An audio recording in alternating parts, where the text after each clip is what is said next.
music making, it is a really complex activity. But there's a bit of a confusion about where the complexity is. People think that the actual tools have to be super complex.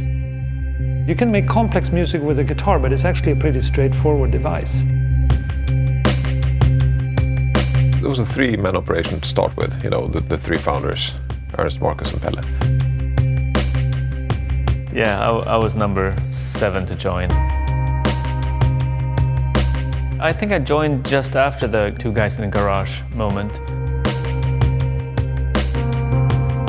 We wanted to do a great music product. We loved synthesizers. It sort of was that living room feel to that office, that people were there around the clock. You'd find Marcus and Dan in the middle of the night as you went home from the studio, and you'd find some other people there in the daytime doing work. Rebirth grew out of a private project of Marcus. When you ask Marcus, he says that he started coding seriously when he was 13. Before that, he was only playing around. It was really a very, very early vision of Reason. Reason is the program we wanted to do when we did Rebirth. Because at that time, computers weren't fast enough, latency was a big problem. Marcus came one day and said, we should use cables. And Peter and I immediately said, no way, Jose, you're crazy, we can't do that. So instead of going experimental and doing something that was just half working on a complete, we decided, okay, let's cut down the feature set and do something that really works. It was totally unheard of seeing software that behaved like that. And then after Rebirth was done, they went back to the prototype and did the real thing.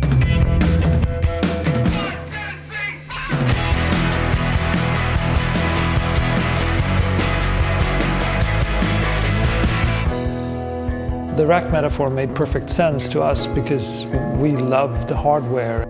There are literally two sides to Reason. There's the front and the back. If you give yourself those limitations, then that's actually a liberating experience. Totally free signal routing. You can connect stuff any way you want. It's a metaphor that works. And the cable, everybody understands the cable. It only has one plug in each end. One plug can go in one hole and one plug can go in the other hole. You should feel at home in the program and know how it works. I've been seeing all the versions coming out. I've been here since Reason 1 and before that. And I've never been so excited about a new version as I am about this one. I think this is the biggest update we've ever done. Yeah.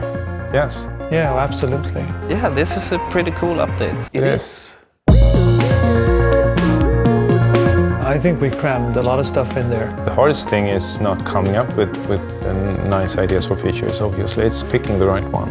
It has definitely more of the toys. I think anybody interested in great sound, actually creating great sound, is really going to appreciate Kong. We wanted to build a machine that's like really easy to use, but then also very deep. Kong is more about rediscovering the sound-making abilities.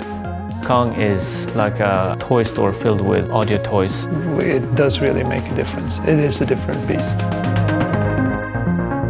In this version we have Kong, which is like getting the drum sounds that you want, and then we have blocks, which is like the pattern sequencer feature of the MPC. And when you use them together, the overall experience is going to be like of an MPC. That's a feature that I didn't know I wanted as badly as I want it now. It's a hard feature to describe because it doesn't take up much space and it doesn't flash or anything. It's just there.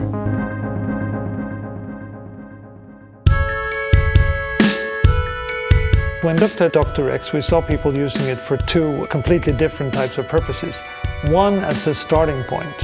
This is going to be my loop that I'm going to use as a foundation for my writing process. So the basic idea was to make it better when you have loops that are variations of each other. You can actually play the loops as an instrument. The other thing we saw that people used it for was as a creative tool to create new sounds. And then we put in the slice edit mode. When people start using it, they will realize its creative potential. So we sort of went in two directions. It's just a whole new instrument. If you're recording vocals, you will at least apply a gentle amount of pitch correction, almost in all cases. When we talk to professionals in the field, they say, "Oh no, I really don't like that. I don't like that sound. It's becoming too overused and whatever." But of course, I use it. Parts of it are standard tools now.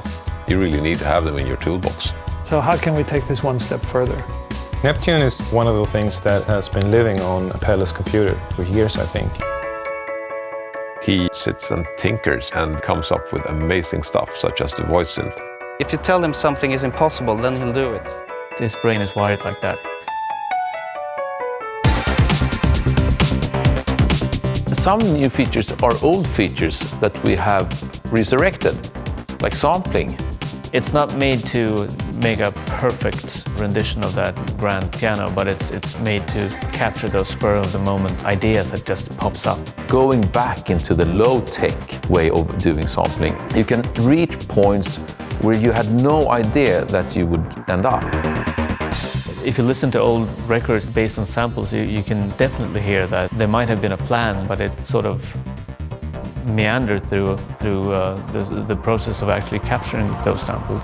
If it's inspiring and fun to work with, the end result will become better. Must be. I mean, how can it not? It is fun and it is creative. A lot of the requests from users, we have listened to them. A lot of things are in this update. One of those principles that we try to follow when we make decisions, to use the machete and not the Swiss Army knife. All of these different devices have a specific purpose. So hopefully you will have a Swiss Army knife filled with machetes. We take our time, that's true. But in return, we try to think hard on what we're doing and we try to make things very stable. The most important thing is this comment that we get back from people. I finally got your program a week ago, and now I made more music in that week than I did in months. In a way, we'll just keep doing what we always have done, and that is to try to figure out where we fit in and where we can help the most. What can we do with technology? What do people actually need? How do they use their stuff? Wherever that takes us in terms of features and technology and platforms, we'll see.